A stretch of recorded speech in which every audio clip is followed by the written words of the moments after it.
Pour moi, masculinité, rojla, est synonyme de certaines attitudes, certes qui sont stéréotypées dans la société, mais parce qu'elles sont stéréotypées, elles deviennent par la suite réalité.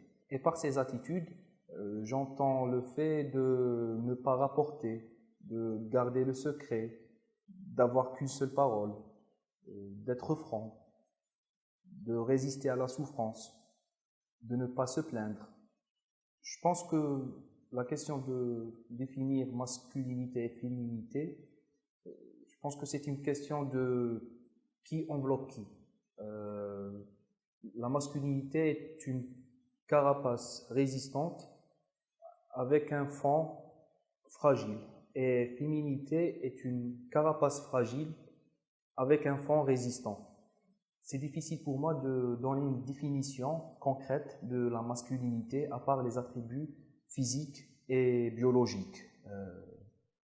Mais si je vais me référer aux définitions ou la définition de la masculinité dans la société dans laquelle je vis, je ne me retrouve pas toujours dans cette définition, car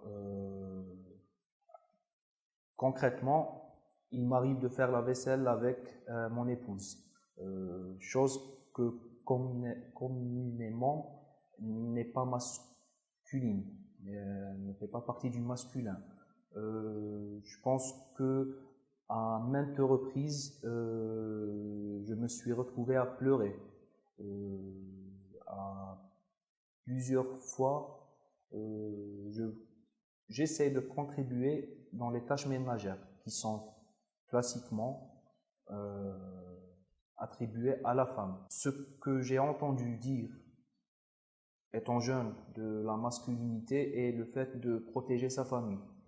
Mais la réalité nous montre ou m'a montré que la famille est souvent protégée par la maman, par la femme, par le féminin et pas le masculin. Souvent j'entends que la masculinité c'est la résistance et le fait d'assumer la responsabilité. Et dans pas mal de cas, c'est la femme qui prend ce rôle, qui est censé être masculin. J'entends que la définition du masculin est le fait de subvenir aux besoins de la famille et nourrir sa famille. Chose qui est contestée par la réalité, car souvent c'est la femme qui subvient aux besoins de sa famille et les nourrit. Donc, pour cela, je pense que toute tentative de définir la masculinité hors de ses attributs biologiques et physiques est fragile.